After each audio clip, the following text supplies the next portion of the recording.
podcast friends, welcome back to our newest episode. With me, Alia Putri Fatona, TMI Class 5 Female Students, and I'm here to accompany with you in this podcast. So today we're talking about a super interesting topic, that is the influence of Western culture. And of course, I'm not alone here.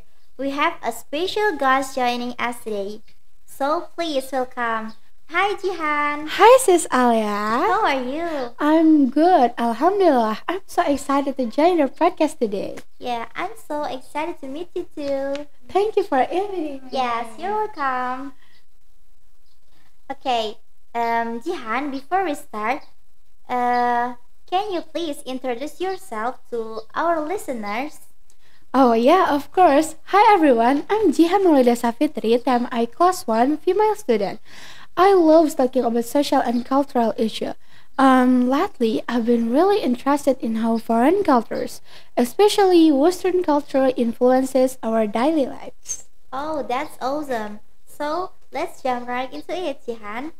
Um, do you think Western culture has such a big influence on many countries, including Indonesia? Yeah, for me, there are a few reasons. First is globalization. With technology like internet and social media, Western culture spreads so easily worldwide. And second, Western culture is often associated with innovation and modernity. People find it cool and advanced, so they're drawn to it. Yeah, that's so true. For example, maybe we see trends in fashion or lifestyle everywhere on social media, right? Yes, exactly. Streetwear styles like sneakers and hoodies are popular now, right? Yes. And there are big influences from Western culture. And it's not just fashion, do you know? Western culture also affects food, movies, music, and even the way we communicate. Speaking of that, Jihan, do you think there are positive effects of Western culture on our generation? Oh, yeah, definitely. One positive effect is how it opens our minds. Western culture promotes free thinking, creativity, and trying new things. This makes us more innovative and confident in expressing our ideas. For example, many startups in Indonesia inspired by the innovative mindset of places like Silicon Valley. That's a great point. But what about the negative impact? What should we be careful about? Many young people today feel more proud of foreign cultures than their own. Uh, and another issue is the rise of consumerism. Sometimes we focus too much on chasing trends and forget the more meaningful aspects of life. Oh, that's a bit worrying, yeah. Um, for instance, K-pop is a huge global trend now, right?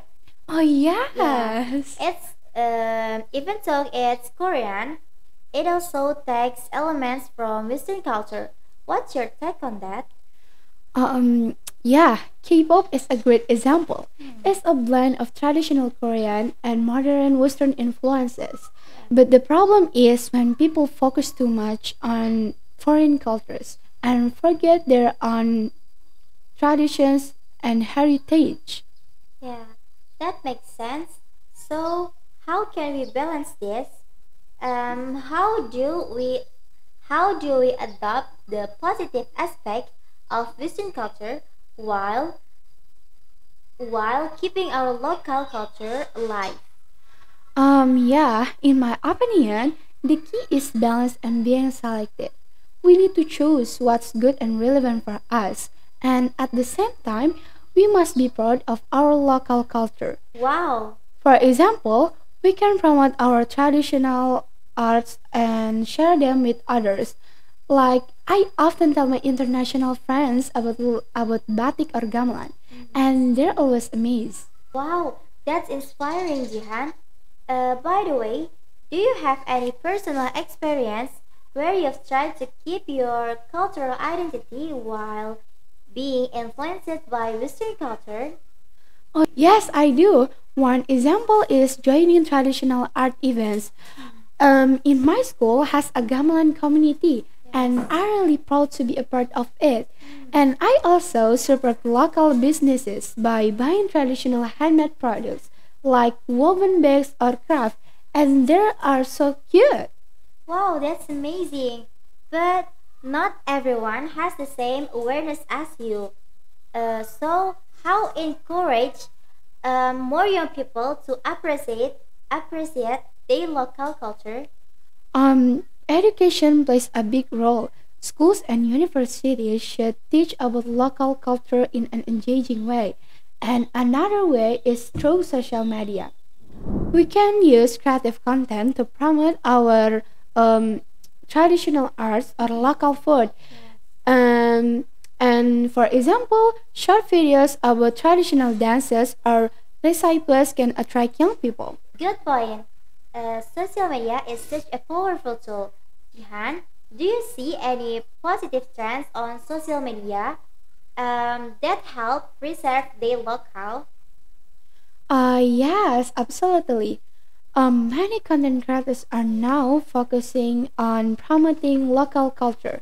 For instance, food vloggers reviewing traditional dishes, or musicians remixing traditional songs into modern version. These are great ways to introduce culture to younger audiences. I totally agree. So, if I were to summarize, Western culture isn't all bad. We just need to smart about what we adopt and always remember to appreciate our own culture. Exactly. I believe cultures should complement each other, not replace one another. We can learn a lot from Western culture, but we should still be proud of and preserve our own traditions. Yeah, this has been such a fun and meaningful discussion, Jihan. And thank you so much for sharing your insight with us today. Oh yeah, thank you, Sis Alia. I really enjoyed being here, and I hope this conversation helps everyone reflect on their cultural identity. It's been a pleasure. And for our listeners, let's keep loving and preserving local culture while being open to learning new things. And thanks for listening to this episode. And see you next time. Bye. Goodbye, everyone. Stay proud of who you are.